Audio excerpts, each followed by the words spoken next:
Di mata dunia, Indonesia dikenal luas akan keanekaragamannya. Beragam suku bangsa, budaya, agama, ras, dan bahasa saling berbaur jadi satu. Persatuan di tengah perbedaan inilah yang menjadi ciri khas bangsa Indonesia sejak dulu.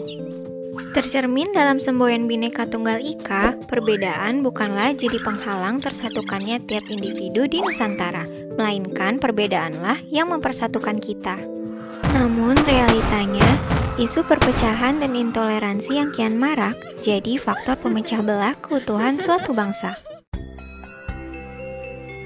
Belakangan ini, negeri kita tercinta dihantam berbagai permasalahan internal, terutama soal integrasi nasional. Kurangnya sikap toleransi jadi pemercik utama rusaknya kerukunan antar sesama. Beragam tindakan-tindakan negatif, mulai dari penyebaran pesan intoleran, isu berbau rasisme, hingga ujaran kebencian kian berkembang pesat di sekitaran masyarakat. Akibatnya, berbagai konflik internal pun muncul, dan hal tersebut lantas memicu terjadinya pergesekan antara kelompok mayoritas kepada minoritas. Sikap merasa paling benar dan main hakim sendiri, lambat laun berujung pada tindakan kekerasan dan vandalisme.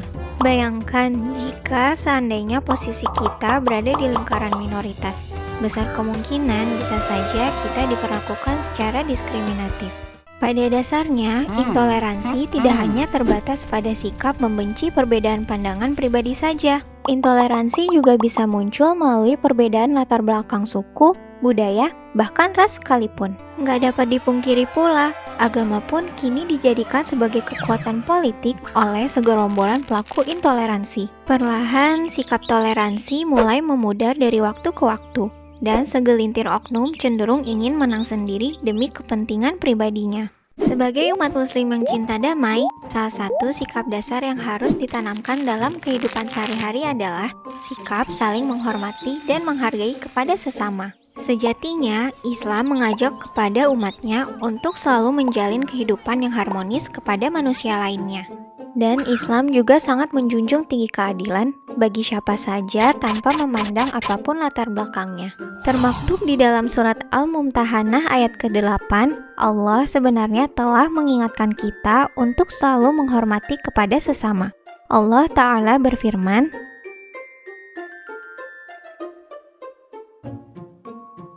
dari uraian tersebut dapat ditafsirkan bahwasanya Allah tidak melarang umat Islam dalam berbuat kebaikan, menyambung silaturahmi, hingga berbuat adil kepada orang-orang di luar Islam, selama mereka tidak memerangi kita karena agama.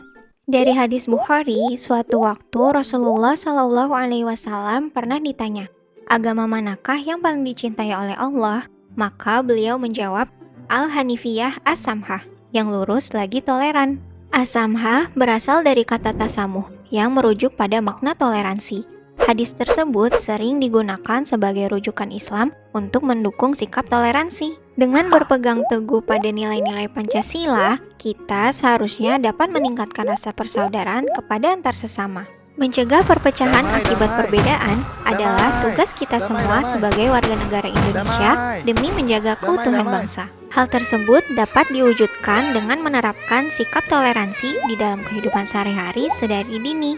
Hal-hal sederhana seperti membimbing anak-anak untuk menghormati pendapat orang lain, hingga mengajarkan mereka untuk tidak mendiskriminasi suku, agama, dan ras dalam pergaulan adalah sebagian contoh sikap toleransi. Selain itu, kita juga bisa memulainya dengan membuka pikiran untuk lebih saling menghargai dan menerima perbedaan yang ada.